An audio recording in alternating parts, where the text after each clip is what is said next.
Quando a ministra das Relações Exteriores da Alemanha, Annalena Baerbock, visitou Argel em novembro de 2023, a terceira em um ano, poucos notaram.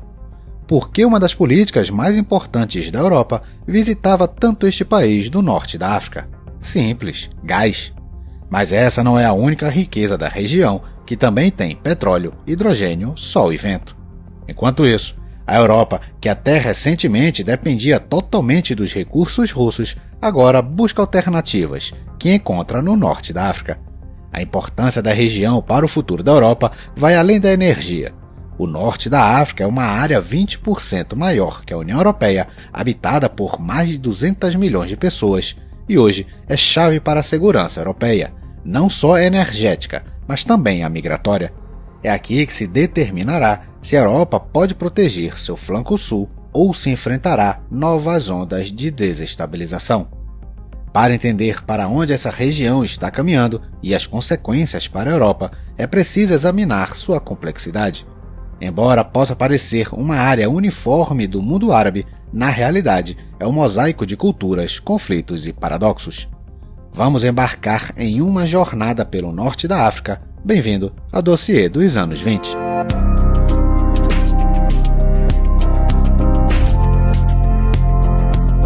Curta, compartilhe e se inscreva aqui no canal.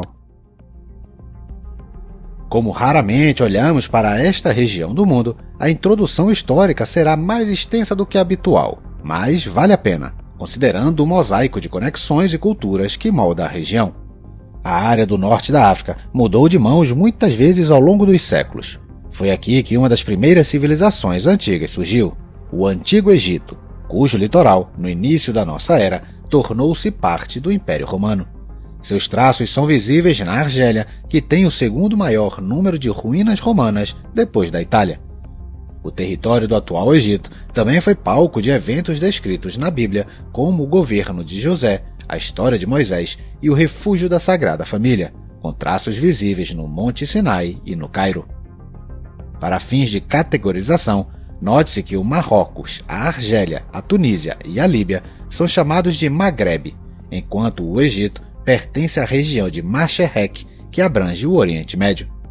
Talvez o evento mais crucial na história do norte da África, cujas consequências são fortemente sentidas até hoje, foi a invasão árabe no século VII d.C., que levou a uma mudança profunda e duradoura na cultura da população regional através da arabização e da adoção do Islã. Por 1400 anos, e talvez permanentemente, o norte da África fortaleceu seus laços culturais pré-existentes com a civilização do Oriente Médio. A conquista árabe começou em 639 com o Egito, e em 70 anos abrangeu toda a região até a costa atlântica. No entanto, o processo de islamização ocorreu de forma desigual. No Magrebe, devido à baixa densidade populacional e aos baixos níveis de alfabetização, as conversões foram rápidas. No Egito, onde a sociedade era mais desenvolvida, esse processo levou muito mais tempo. Mesmo no século XV, o cristianismo copta permaneceu a religião dominante. Apesar do domínio do Islã, o mundo muçulmano permaneceu atolado em disputas internas. Apenas as dinastias Umayyad, Abbasid e Fatimid, séculos 7 e 12, mantiveram o controle unificado do norte da África. Os 400 anos seguintes foram um período de lutas entre várias dinastias, até o século XVI, quando os territórios do norte da África foram conquistados pelo Império Otomano, que serviu como um equivalente muçulmano da OTAN. Sob o domínio otomano, as cidades portuárias da Líbia, Tunísia e Argélia eram repúblicas que saqueavam e sequestravam europeus. Por mais de 300 anos, as praias do Mediterrâneo ficaram vazias, ninguém se arriscava ali. As atividades dos piratas berberes só terminaram após guerras com os Estados Unidos no início do século XIX. O único estado do norte da África que não se tornou parte do Império Otomano foi o Marrocos, que criou um estado forte o suficiente para se defender da dominação otomana e da Europa Ocidental. O século XIX trouxe a colonização no norte da África pelas potências ocidentais, no que até o relativamente forte Marrocos não resistiu. O Egito ficou sob controle do Império Britânico, mantendo a autonomia cultural e privilégios das elites locais. Tunísia, Argélia e a maior parte do Marrocos foram colonizadas pela França, que investiu recursos no desenvolvimento econômico e institucional, apesar de lutar contra as identidades locais. A colonização espanhola no oeste do Marrocos foi diferente, com poder exercido brutalmente e sem investimento. A Líbia foi colonizada por um período mais curto, pela Itália na década de 1930, e o Estado, até hoje, luta com problemas institucionais e conflitos internos. Essas diferenças nas colonizações são visíveis até hoje. As antigas colônias francesas são os estados mais desenvolvidos da região, e suas sociedades são culturalmente mais próximas da Europa. Nas décadas de 1950 e 60, mudanças varreram a região. Movimentos locais de libertação nacional, formados por veteranos da Segunda Guerra Mundial que não receberam o devido reconhecimento, desafiaram os colonizadores. E esses serviços foram significativos. A Argélia fez o maior sacrifício de sangue no altar da independência, com cerca de 200 mil mortos na guerra de 1954 a 1962. O processo de independência foi mais tranquilo para outros países da região, como na Líbia, onde os britânicos, após expulsarem os italianos, gradualmente transferiram o poder para o rei Idris. Após o fim do domínio europeu, surgiu a pergunta: e agora? Após expulsar os colonizadores, os estados do norte da África tiveram que escolher um sistema político que lhes permitisse alcançar os estados europeus em termos socioeconômicos. Almas árabes berberes impacientes não queriam desenvolver seus estados com base em modelos econômicos tradicionais já conhecidos por eles. Todos, exceto os marroquinos, escolheram o socialismo. Abdul Gamal Nasser, do Egito, foi o pioneiro desse caminho na década de 1950. Só o Marrocos resistiu, uma monarquia feudal que introduzia reformas capitalistas. Mas a utopia socialista ruiu rapidamente. Primeiro no próprio Egito, com a ascensão de Anwar Sadat ao poder em 1970. Na Argélia e na Tunísia, durou até o final da década de 80 e na Líbia até a queda de Gaddafi em 2011. Esse sistema se manteve com petróleo e gás. Era economicamente ineficiente, mas com alguns sucessos sociais. Por exemplo, Habib Bourguiba criou a sociedade mais educada da África na Tunísia. Argélia e Líbia também tiveram reduções no analfabetismo. O que veio depois do socialismo? Não muito melhor, senão pior. A região caiu sob ditaduras que fizeram tímidas reformas liberalizantes na política e na economia, mas entregando poder e riqueza às oligarquias. No Egito, os presidentes Sadat e Mubarak combinavam governo militar, empresários e investidores estrangeiros. Na Tunísia, a ditadura de Ben Ali desenvolveu a economia com base no turismo, mas vigiou a sociedade e não impediu a estratificação social. Na Argélia, eleições democráticas em 1991 levaram os islâmicos ao poder, resultando em uma guerra civil de 10 anos e, após a vitória dos militares, um sistema de capitalismo de Estado inspirado na Rússia.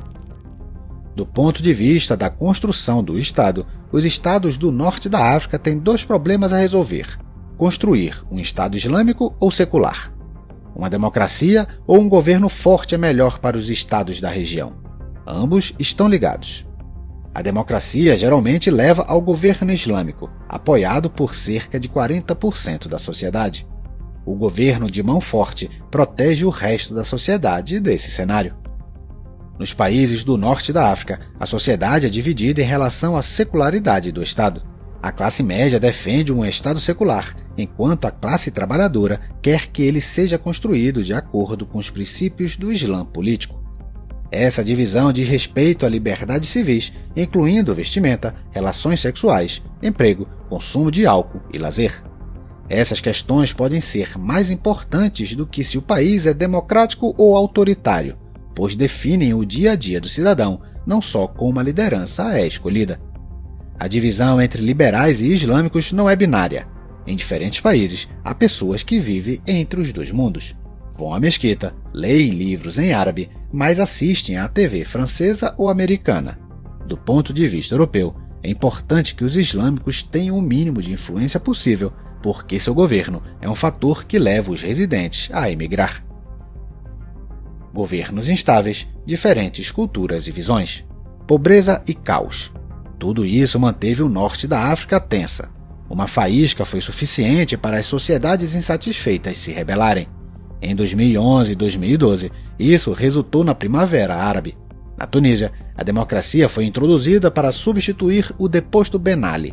No Egito, os islâmicos assumiram o poder e foram derrubados pelo coronel Sisi após 2 anos. A Líbia entrou em guerra civil. As autoridades na Argélia e no Marrocos acalmaram as tensões por meio de reformas e subsídios. Isso nos leva aos dias atuais. Os eventos da Primavera Árabe interromperam a cooperação dos países do norte da África com os europeus na prevenção da migração ilegal. Conflitos na Síria, Líbia e Iêmen geraram milhões de refugiados. Em 2015 e 2016, um recorde de 1,8 milhão de pessoas entraram ilegalmente na União Europeia. Milhares de pessoas do Sahel, da África subsaariana e do Chifre da África viajaram pelos desertos e cidades no Maghreb esperando chegar à Europa. O caos na Líbia facilitou o tráfico de pessoas, resultando em mais barcos chegando na Itália. As principais rotas de migração para a Europa a partir da África subsaariana passavam pelo Egito, Líbia, Tunísia e Marrocos. Os migrantes cruzaram do Marrocos e da Argélia para a Espanha. As rotas da Tunísia e da Líbia geralmente levaram à Europa através da Itália. Os migrantes do Egito seguiam pela Turquia ou Grécia e pelos Balcãs para a União Europeia. A Alemanha era o destino mais comum. Assim, tínhamos uma colcha de retalhos de rotas conectadas. A Primavera Árabe enfraqueceu as fronteiras e permitiu o desenvolvimento de redes criminosas. Os migrantes, fugindo de conflitos e da falta de perspectivas econômicas, pagavam contrabandistas para chegar às cidades costeiras. As condições de viagem eram perigosas. Barcos sobrecarregados, sem capitães, levaram a milhares de afogamentos trágicos. Após 2017, quando vários países do norte da África, incluindo Tunísia, Líbia e Egito, retomaram a cooperação com a União Europeia em relação à readmissão de imigrantes e patrulhamento da costa, o fluxo de pessoas para a Itália e Espanha diminuiu. Mas pode terminar se os governos do norte da África voltarem à chantagem migratória. Por exemplo, o Marrocos, usando essa forma de chantagem em 2020, levou à chegada de até 8.000 pessoas em poucos dias nos enclaves espanhóis na África, Ceuta e Melilla. A Primavera Árabe piorou a coordenação anti-imigração com a Europa, levando a uma crise em 2015 e 2016. Os estados do Maghreb provaram ser não apenas uma fonte de imigrantes, mas também um corredor para pessoas de regiões mais profundas da África. Após 2017, a situação se estabilizou com renovados acordos, mas os países do norte da África podem facilmente chantagear a União, permitindo novas ondas de imigrantes. Dessa maneira, a Europa fica dependente da misericórdia de políticos de Argel, Tunis ou Rabat. Até que as situações econômica e política na região se estabilizem, a ameaça migratória pairará sobre o flanco sul da União Europeia. No longo prazo, são o desemprego, a pobreza e as faltas de reformas e perspectivas no norte da África que impulsionam a migração para a Europa. A esperança para resolver esses problemas é a mesma: hidrocarbonetos. Considerando a separação da Europa dos recursos vindos da Rússia e a reestruturação do mercado de energia europeu, os países do norte da África têm muito a ganhar. E não esqueçamos da revolução da IA, a qual exigirá centros de computação que devem ser abastecidos com milhares de megawatts de energia. A região é generosamente dotada nesse aspecto. Não é surpresa que os dois países mais extensos tenham maior potencial. Como esse potencial se encaixa na estratégia europeia de diversificação energética?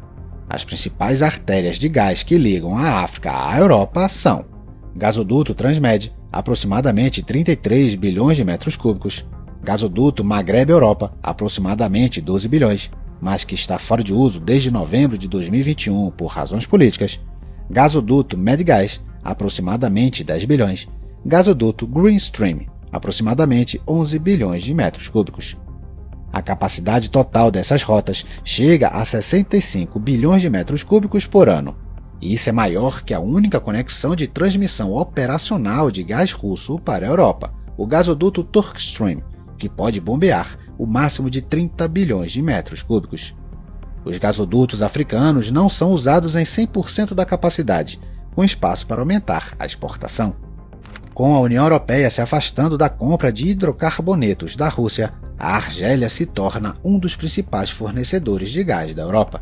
No primeiro trimestre de 2024, a Argélia satisfez 20% das importações europeias de gás e 10% na forma de gás natural liquefeito, o que é próximo das importações da Rússia, as quais ainda continuam, apesar de menores, após a invasão na Ucrânia. No entanto, se a tendência de corte da Rússia continuar, a Argélia tem a chance de capturar uma fatia do mercado europeu ainda maior. Ela é a sexta maior exportadora de gás do mundo, com as 10 maiores reservas mundiais. O país também pertence à OPEP. A Líbia tem um potencial ainda maior, especialmente em petróleo, com as 10ª maiores reservas de petróleo do mundo, 78 milhões de barris, e depósito de gás, 1,5 milhão de metros cúbicos. O país fornece mais de 7% das necessidades de petróleo da União, sendo o 6º maior fornecedor. O ano antes, ocupava a 4ª posição nesse ranking. O Egito tem potencial, mas com um rápido crescimento populacional, não cobre suas próprias necessidades, apesar de produzir 75 milhões de toneladas de petróleo e 2,4 milhões de metros cúbicos de gás por ano. Os novos depósitos no Mediterrâneo oferecem esperança. A Tunísia, por outro lado, cobre suas necessidades. Só o Marrocos quase não tem hidrocarbonetos, apesar de ter a economia que mais cresce. Dada a riqueza natural da região, não surpreende que representantes do maior mercado europeu, a Alemanha, busquem ali formas de substituir a dependência energética da Rússia. No entanto, os alemães estão olhando no norte da África não apenas o gás natural, mas também algo similar, o hidrogênio verde. Em 21 de janeiro deste ano, Alemanha, Argélia, Itália, Áustria e Tunísia assinaram uma declaração conjunta de intenções em Roma, que visa resultar no Corredor Sul de Hidrogênio. Citação: como parte da iniciativa, uma conexão direta de gasoduto para hidrogênio gasoso será criada entre o norte da África, Itália, Áustria e Alemanha, com 5 subprojetos de 3.500 a 4.000 quilômetros. O Dr. Philipp Nimmermann, secretário de Estado do Ministério do Clima da Alemanha, afirmou que o Corredor Sul de Hidrogênio será um dos maiores e mais significativos projetos de energia renovável de nosso tempo. Fim da citação. Deve-se notar que os gasodutos de hidrogênio têm requisitos materiais e tecnológicos mais elevados do que os de gás natural. Por isso, o Corredor de Hidrogênio Sul poderá ser usado para gás natural, se necessário. Isto adiciona outra capacidade potencial para o transporte de gás natural da África à Europa. E nós devemos lembrar que há planos de ir buscar recursos ainda mais fundo na África, além do deserto do Saara. Em meados de 2022, Nigéria, Níger e Argélia assinaram um memorando de entendimento sobre o gasoduto transsaariano, que poderia bombear gás nigeriano para a Europa. Seu concorrente é a rota ao longo da costa ocidental da África, o gasoduto Nigéria-Marrocos. Embora ambos ainda estejam no papel, os projetos dão uma perspectiva para a Europa que busca novas formas de obter gás. Se esses planos se concretizarem, a Argélia poderá ser a principal vencedora, tornando-se o principal centro de exportação de gás africano para a Europa. A Itália seria o principal centro do outro lado do Mediterrâneo, distribuindo-o por uma rede de gasodutos. O gás é o mais importante, mas não é a única área de interesse europeu. A região tem outro atributo que seus vizinhos do norte não têm: o sol. Os países do Maghreb têm condições ideais para instalações de energia renovável com base na energia solar. O Marrocos é o líder regional, com quase 35% de sua energia proveniente de fontes renováveis, e pretende atingir 50% até 2030. Possui um dos maiores complexos solares do mundo, Noor em Ouarzazate, com capacidade de cerca de 580 megawatts.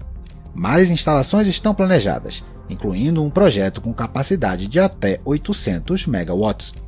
Outros países estão atrasados devido aos problemas já mencionados e à dependência de combustíveis fósseis. Porém, o potencial existe. Em 2011, um relatório da PwC estimou que a energia solar e eólica no norte da África poderia cobrir até 15% das necessidades da Europa, com perdas não superiores a 3%. A Fundação Desertec afirmou que até 20% da demanda de energia da Europa poderia ser atendida conectando cidades europeias aos desertos africanos.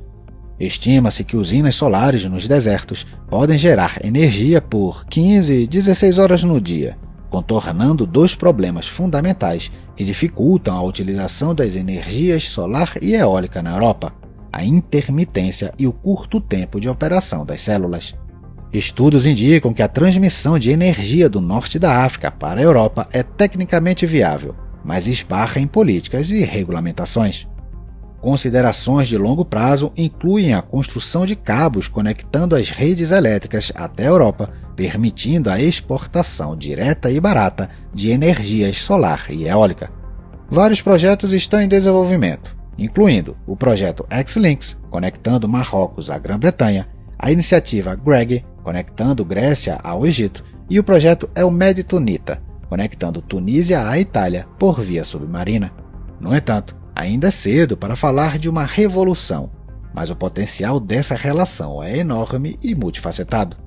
Ainda em 2023, Frans Timmermans, na Assembleia da Agência Internacional da Energia Renovável, IRENA, em Abu Dhabi, disse que, abre aspas, o continente africano provavelmente será o parceiro mais importante da Europa no desenvolvimento do setor de energia renovável, fecha aspas. Talvez seja nessas ideias que devemos procurar soluções para os problemas do norte da África, considerando os interesses da Europa. Em teoria, os investimentos da União Europeia na indústria de energia no norte da África, tanto convencional quanto renovável, poderiam fortalecer as economias do norte da África, o que, por sua vez, se economicamente ligadas à Europa e financeiramente fortalecidas, estariam menos inclinadas a participar da chantagem migratória e teriam recursos para proteger suas próprias fronteiras. Assim, a Europa poderia matar dois coelhos com uma cajadada, garantir uma fonte de energia estável e tapar a brecha migratória no sul. Claro, embora o plano soe bem na teoria, sua implementação em meio à instabilidade política da região, principalmente na Líbia, é extremamente difícil e exposta a riscos. O problema não desaparecerá e pode até se intensificar. Então, os europeus, especialmente espanhóis, italianos, franceses e gregos, terão que agir. Já atores hostis ao bloco, como Rússia, ou neutros, como Turquia e países do Golfo, continuam fortes na região e podem torpedear, intencionalmente ou não, os planos da Europa, aumentando o caos em benefícios próprios. Resumindo, o norte da África é uma via de acesso e uma bateria para o velho continente, cujo potencial ainda não é totalmente utilizado. Apesar dos obstáculos no caminho da maior integração entre a região e a Europa, a convergência de interesses significa que a reaproximação irá progredir. Ambos têm muito a ganhar. A Europa, uma fonte de energia estável. O norte da África, benefícios econômicos e estabilidade política. Agora, tudo o que é preciso, e não é uma tarefa fácil, é colocar em prática.